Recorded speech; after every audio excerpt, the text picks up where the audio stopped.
Right, there's Parker. You know that's not for you. Okay. You get your snotty nose all over my nice new fabric. Oi! No! Okay. Can you go to your bed, please? You're standing on my stuff. I'm going to make myself 2 new masks. This is my current one. And I've got some Christmassy wintry fabric, and I've got some pretty flowers. I've got some twisty ties, got metal in, so I've got 2 to go into each mask that will go across the nose. I've got some black elastic. I prefer the flat stuff because it's a lot easier to stitch through. You need 2 pieces of fabric, the outer fabric and the lining, both 6 by 9 inches. And you need 2 pieces of elastic, either 6 inch or 7 inch, depending on what size fits your face better. And the straps get stitched inside, so you want to mark down about 1.5 centimetres for where the elastic's going to go, and that's about there. And then you make sure it doesn't twist, laying it flat to get to the other side. So this is on the 6 inch side, and this is 9 inches long. Like that, so this is nice and flat. There's no twists in the elastic. And then the other fabric, the lining goes on top, right sides together, so the outside of the fabric are touching. So I'm just pinning these 2 bits together. I don't have very many pins down here, so I'm only using one at the top and the bottom. 1 centimetre seam allowance, and I'm going to leave a gap on one side, about 2 inches wide, so that I can flip the fabric the right way out. So we're going to go from here all the way along there and then stop there, leaving that gap. Comfy? Yeah? It looks very pretty on the sofa with the pink cushion and the fairy lights behind you. At this stage it doesn't matter which colour your bobbin is, the bobbin thread or the top thread, because the stitching will be inside. I'm going to start on one side of the gap.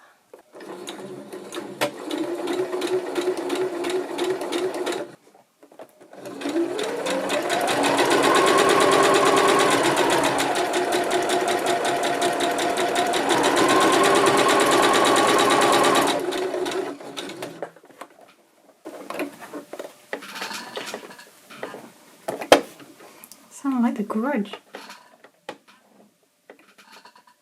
My chair sounds like The Grudge. Don't know if the camera's picking that up, but it sounds like The Grudge doing its Grudge chair. Before you flip it inside out, you need to cut off the corners so that it folds neater. It would help if you had sharp scissors. These ones have been used to cut tape, so they're not actually fabric scissors. They're not very sharp. Are you comfy up there? Are you comfy?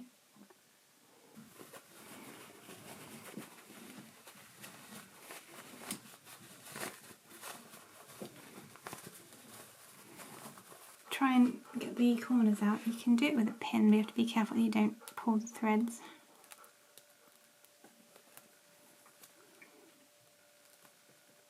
I love it already. It's cute.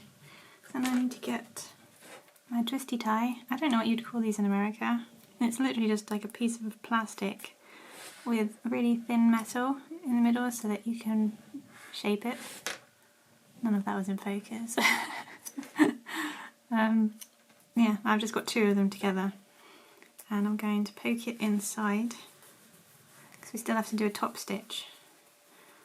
So I'm taking it to the top because this is the top of my fabric up here because of the deer. I'm sticking that in the middle, the top. Trying to get it on one side of the seam. Look at how comfy he is. Yep, I can feel the edges of the twisty tie there. And I've got this folded in half so I can see that that's in the middle. And then I'm popping a pin in just below it to hold it in place. So that'll stop it from moving whilst I'm stitching. So the top's up here, and I'm going to pleat it down. So you're folding one pleat, goes up to the edge of the elastic, and it will meet in the middle. So then you do the second pleat, again it goes up to the elastic and then meets the other pleat in the middle, both going that way. And now you have to put a pin in that, otherwise it's just going to come undone.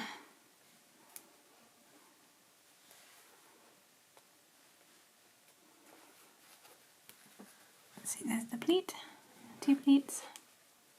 And I have to do the same on the other side, making sure that I get the pleats going the same way, because it's very easy to end up doing your pleat that way, and then your fabric twists in the middle. This is the open end, so make sure that the fabric is turned down inside properly. And then start your pleats.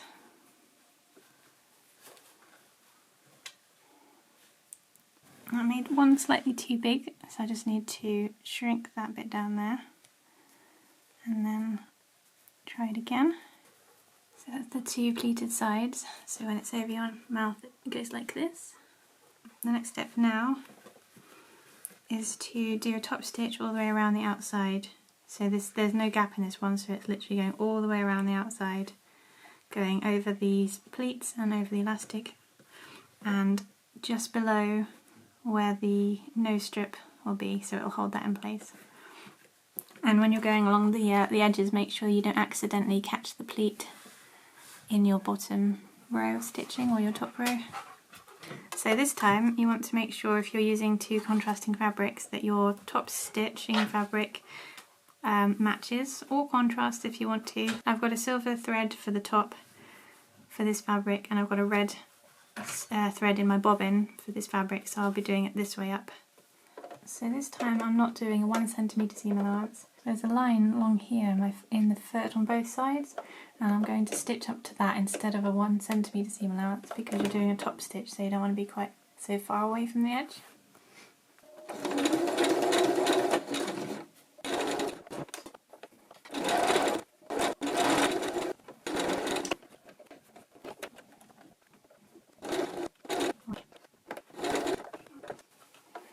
Now I'm going along the top edge where the twisty tie is.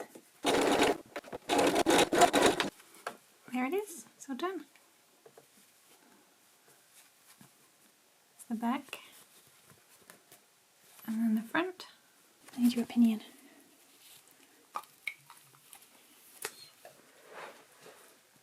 What do you think? What do you think? You can still boot me. I can feel it. Oh, ouch. Oh. Yeah, I can definitely feel the boobs. What do you think of my mask? Is it good? What do you think of my mask? Ouch. You can't quite judge where my nose is. Can you tell me what you think about... Can you tell me what you think of my mask? Is it good? Please don't boop. You can't quite see where my nose is, so you boop quite hard. My mask. Ow, okay. Ow. That hurts. You hurt my nose, Key. You booped too hard. Ow. Let's try mask number 2. What do you think of this one? Without doing the BOOP. My chin BOOP is okay. That's my eyeball. Do you like my mask? Is this thing on my face? Is it pretty? My mask good. Oh, thank you. It's hard to get you on camera. Sorry, did that tickle your ear?